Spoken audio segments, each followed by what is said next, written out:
structure, karena tadi karakteristiknya berbeda, maka otomatis ya, struktur organisasinya pun bergeser, Bapak Ibu.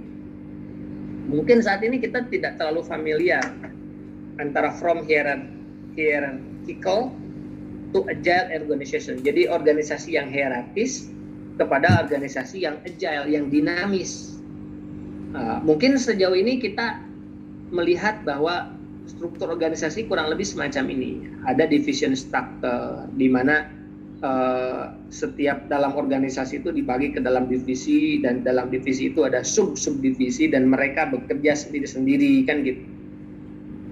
Atau mungkin ada matrix structure yang hubungannya hanya hubungan sebab akibat saja, misalnya.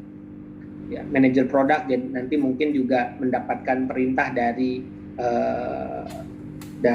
direktur yang mana gitu ya, atau presiden yang mana gitu, terkait dengan pekerjaannya. Jadi bahasa lainnya di situ ada silo-silo, ada batasan-batasan antar orang gitu, ada sekat. Nah itu sama divisional structure maupun matrix structure-nya. Nah sementara Bapak Ibu, pekerjaan kita sebetulnya mungkin ada sebagian pekerjaan yang memang sifatnya masih hierarkis. Ya, artinya tidak perlu ada hubungan connectedness antara orang dengan orang yang lain. Tetapi semakin ke sini, organisasi itu menjadi tidak lagi hierarkis seperti yang Bapak Ibu semua lihat di sebelah kiri, ya, hierarchical organization, di mana misalnya CEO memberikan sebuah decision, para manajer ini kemudian dia membuat sebuah rencana strategisnya, kemudian manajemen menengah membuat sistem operasionalnya, employee mengerjakannya, kan gitu. Nah, menjadi agile organization.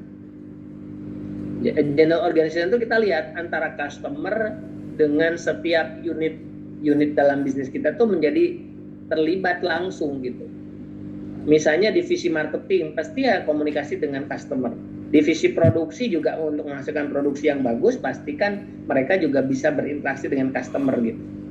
Kan begitu ya. Jadi hubungan relationship-nya itu menjadi hubungannya yang lebih up dipakai. Tahun 1903 struktur organisasi memang hierarkis karena orang-orang itu tidak dibutuhkan koordinasi, yang ada dia melaporkan hasil pekerjaan, ada pengawasan pada atasannya. Nah, gitu. Oke, gitu. Jadi otomatis shifting manajemen dari manusia sebagai tools menjadi partners, Bapak Ibu. Oke. Nah, Bapak Ibu, ini ada evolution of human development. Jadi nanti inilah yang menjadi landasan berpikir kita kenapa kelas ini muncul.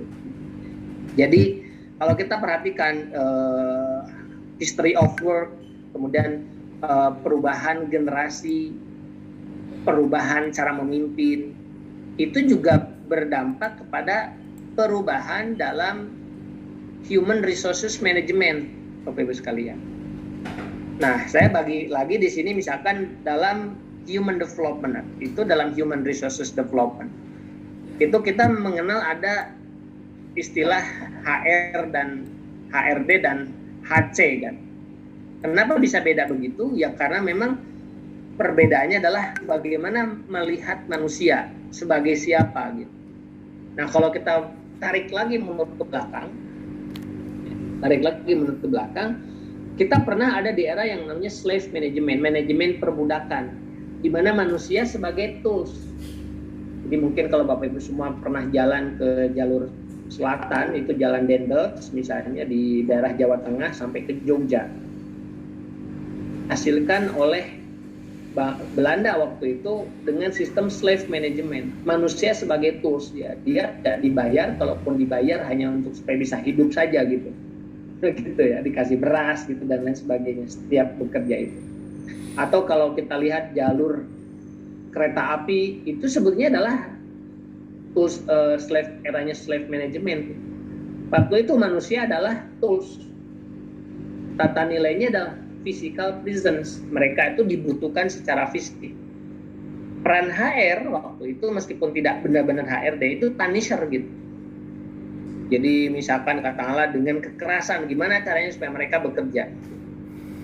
Jadi dibayar tuh bukan karena mereka bekerja, supaya mereka bisa makan, besoknya bisa kerja lagi gitu. Nah Bapak Ibu jangan sampai di dalam organisasi kita ada slave management semacam ini gitu ya.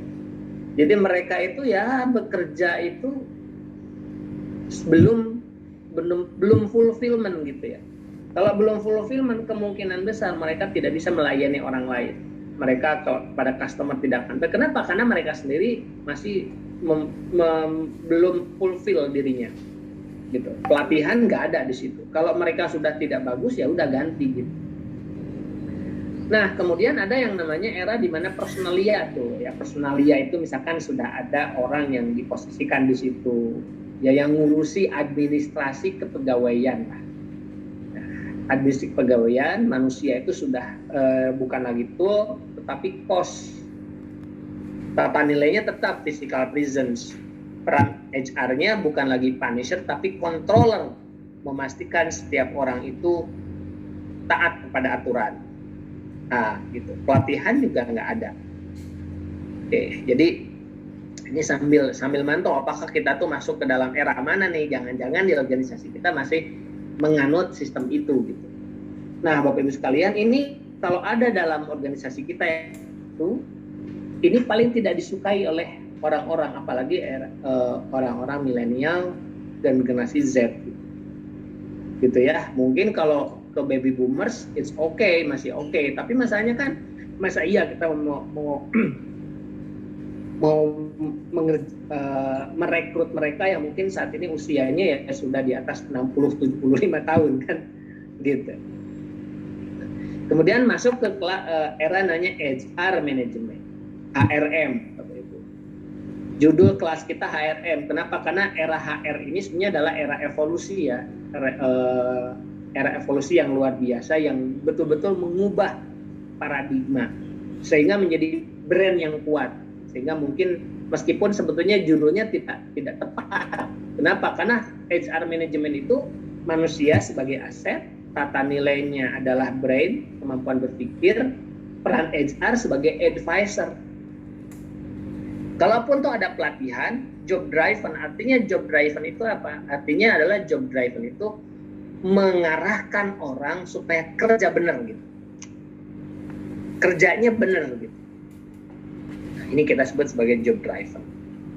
Nah, karena dinilai ini juga tidak cukup mewakili manusia dan manusia itu kemudian bergerak, kemudian ada istilah human capital management. Kalau human resources management melihat manusia sebagai aset, kalau di dalam human capital management melihat manusia sebagai capital, Bapak Ibu, sebagai modal. Ya, jadi kalau aset kan sebagai harta, kalau capital sebagai modal, gitu. Jadi sudah berubah lagi. Nah, karena aset ini biasanya mungkin menurun nilainya, capital ini harus bertumbuh. Aset menjadi kompetensi, Bapak Ibu. Menjadi kompetensi. Ini. Nah, di situ peran human capital menjadi coach and consultant. Kita lihat ya perbedaannya. Memposisikan manusia sebagai manusia. Bukan lagi sebagai objek tetapi sebagai subjek, bukan lagi sebagai ya tujuan, tetapi justru malah mereka menjadi bagian dari perusahaan itu sendiri. Hanya di human capital management itu manusia sebagai goal driven. Jadi pelatihannya goal driven, gimana caranya performance management. Jadi kalau kita bicara, ini loncat sedikit ke sesi yang kedua nanti Sabtu depan, itu ada istilahnya pelatihan itu dibagi ke dalam dua pendekatan, performance management dan competence management. Kalau competence ini job driven, saat ini kita masuknya ke performance management. Gimana caranya setelah pelatihan itu goal-goalnya tercapai, target omset, kepuasan pelanggan, pertumbuhan market dan lain sebagainya, itu goal driven. Nah, Bapak Ibu, hari ini kita sedang mulai menyentuh ke sisi human capital, human management. Ya. Human management itu tidak lagi melihat manusia sebagai capital, apalagi melihat manusia sebagai aset, cost dan tools, ini sudah tidak lagi. Tapi manusia lihat sebagai partnership. Kalau kita lihat muncul di Undang-Undang UU Cipta Kerja, itu juga sudah menunjukkan manusia itu sebagai partner gitu. Nah, tata nilainya adalah creation. Jadi sehingga kita tuh harus betul-betul memilih orang-orang yang dia itu tidak hanya kompetens, tetapi berkreasi, menghasilkan sesuatu. Kenapa? Orang yang kompeten belum tentu berkinerja. Makanya saya pernah membuat sebuah artikel, bekerja belum tentu berkinerja. Bekerja itu bicara kompetensi, kinerja itu bicara kreasi. Meskipun peran HR-nya masih sama di dunia as a coach, as a consultant. Nah, pelatihannya adalah vision driven. Jadi bagaimana caranya supaya apa yang mereka kerjakan itu harus bisa berdampak pada pencapaian visi dan misi organisasi.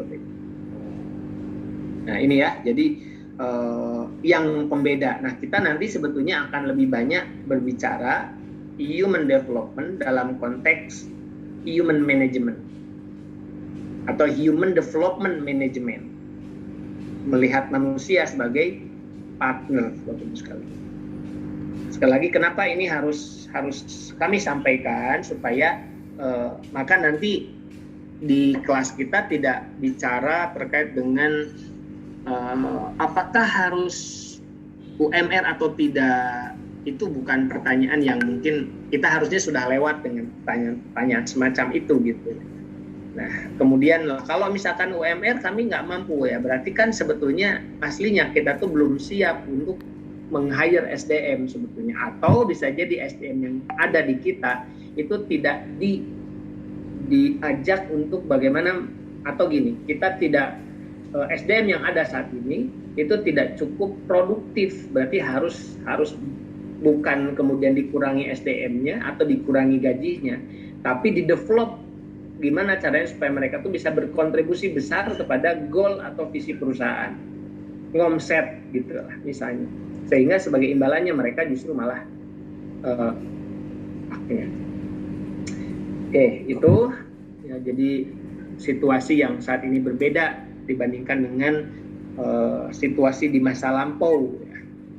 Nah, sehingga ada sebuah kalimat yang bagus yang disampaikan oleh Warren G. Bennis. Beliau seorang leadership consultant, Bapak Ibu. Dia menyampaikan bahwa good leaders make people feel that they are at the very heart of things.